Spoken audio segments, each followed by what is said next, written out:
دوستان عزیزم، درود و مهر. امیدوارم حال دلتون عالی باشه. امروز آموزش دو نوع کتلت متفاوت خوشمزه رو داریم که دو تا کتلت بدون گوشتن ولی مزهشون از ظاهرشون جالب تره.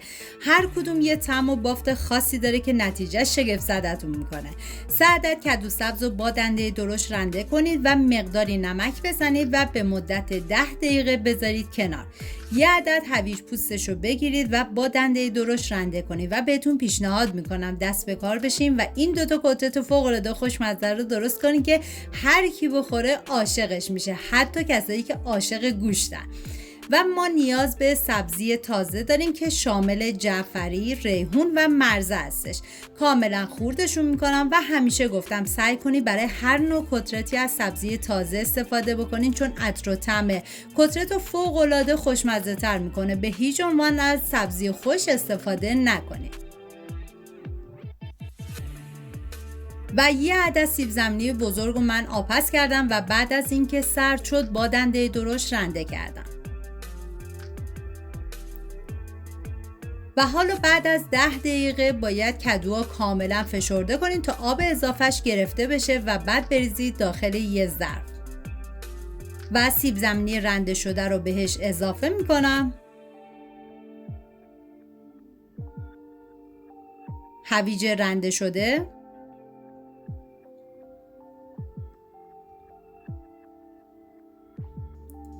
سبزی معطر خورد شده. ببینید عزیزان، من اندازه های دقیق و داخل دیسکریپشن نوشتم. و 3 قاشق غذاخوری ماست نیاز داریم که به بقیه مواد اضافه میکنم.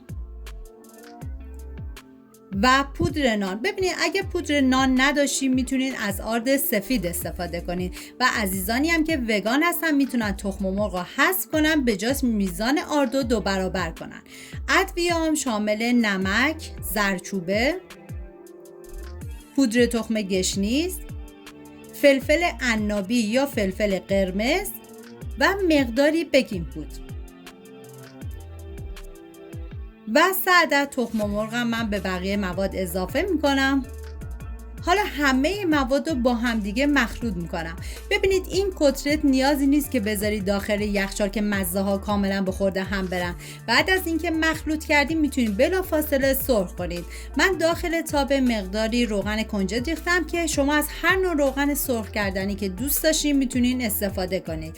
و بعد از اینکه داغ شد من با قالب فلافل کتلت‌ها رو فرم دادم و میذارم تا کاملا سرخ بشه که شما میتونید با استفاده از دست یا به صورت قاشقی بذاری کتلتاتون کاملا سرخ بشه.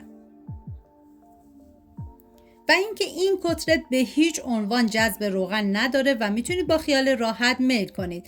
و یه طرفش که سرخ شد برمیگردونم و میذارم سمت دیگه‌ش هم کاملا سرخ بشه و بعد از اون از روغن جدا میکنم. واقعا جای تک تک شما دوستان عزیز خالی. نمیدونم از طعمش بگم یا از عطر و بوی فوق‌العاده خوشمزه‌اش.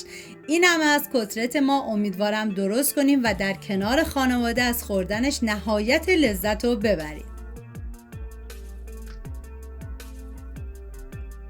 و حالا میریم برای درست کردن کتلت دوم که یکی از یکی خوشمزه تر هستن. و ما نیاز به 4 عدد سیب زمینی داریم که من آبپز کردم و بعد پوستش رو گرفتم و باید الان سیب زمینی ها رو کاملا له کنید. حالا با گوشکوب میتونید این کار رو انجام بدید یا با این پوره کنا باید کاملا له کنید. و زمانی که سیب زمینی داغه این کار رو انجام بدید که خیلی راحت تره.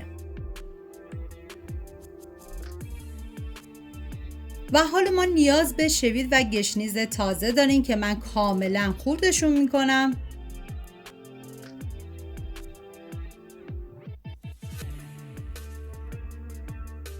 و حالا سبزی خورد شده رو به سیب زمینی اضافه میکنم.